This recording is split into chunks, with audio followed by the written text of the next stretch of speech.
Hello guys, welcome back to my YouTube channel BBMQ study zone. और मैं आज ये टॉपिक लेकर आई हूँ जो कि है प्रथम चीन जापान युद्ध। कोड 12 का पेपर का क्वेश्चन है ये। कोड 12 में ये टॉपिक है प्रथम जापान, जो कि इंग्लिश में हम लोग बोलते हैं साइनो जापानीज वॉर। चीन का जापान के साथ युद्ध का प्रमुख कारण कोरिया प्रश्नों को लेकर था। 1894-95 के दौरान चीन और जापान के मध्य कोरिया पर प्रशासनिक तथा सैन्य नियंत्रण को लेकर लड़ा गया था। मतलब कोरिया पर कब्जा करने के लिए मेनली था। कोरिया चीन के पूर्व में तथा चीन जापान के मध्य में स्थित है और उसके दोनों में से घनिष्ठ संबंध थे।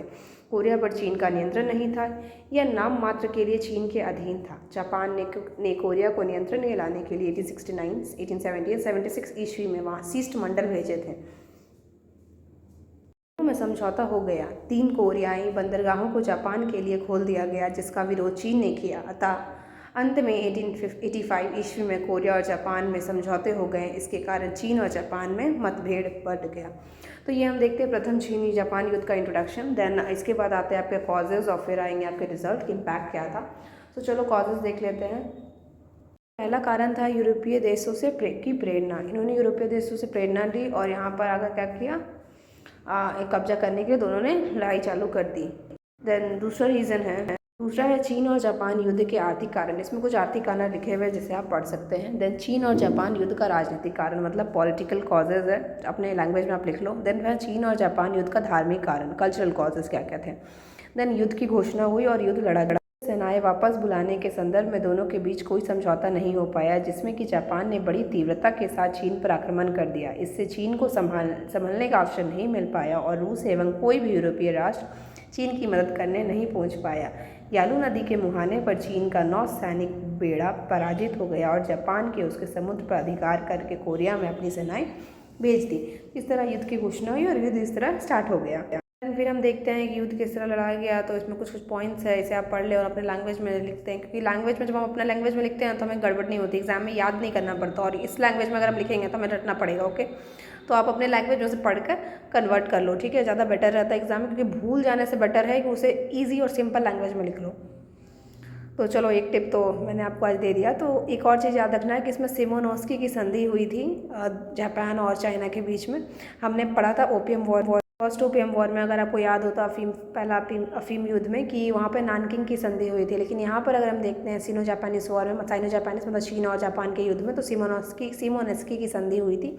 सिमोनस्की की संधि के तहत लिंगाओतुंग का प्रदेश जापान को दिया गया था। यह बात रूस को बहुत आपत्तिजनक लगी। रूस की सीमा मंचूरियन से मिलती थी और इस क्षेत्र में राज विस्तार की इसकी इच्छा थी। इस क्षेत्र पर जापान के कब्जे के कारण उसके लिए अब यह कठिन हो गया था।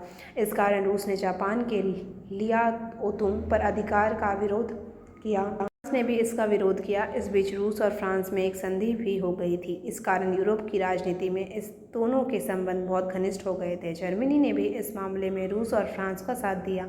इन 3 शक्तिशाली राज्यों के विरोध के कारण जापान के लिंगाओतुंग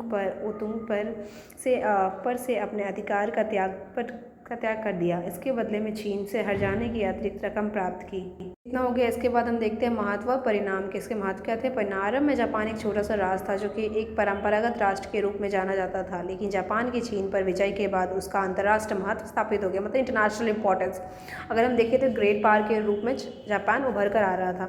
अब सारी दुनिया को जापान की ताकत का पता चल गया। अब उसकी गिनती यूरोपीय महाशक्तियों में होने लगी और उसके पूर्व में की गई भेदभावपूर्ण संधियों को समाप्त कर दिया गया।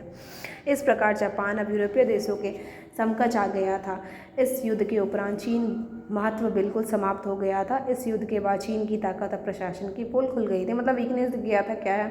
और अब जापान के बाद इस युद्ध के महत्व के बाद है कि इसके बाद जापानी साम्राज्यवाद को एक विश्वास और विकसित होने का आधार मिल गया। इस युद्ध के आधार पर ही जापान का साम्राज्यवाद आगे विकसित हुआ। तो आधुनिकीकरण भी आया इसके बाद ही, मॉडर्नाइजेशन। तो ये था हमारा फर्स्ट साइनो जापानीज वॉर, जो कि हम कह सकते हैं चीन जापान का युद्ध। आई होप आपको ये वीडियो अच्छा लगा होगा गाइस। और अभी 11 बज रहा है रात का और मैं वीडियो बना रही हूँ।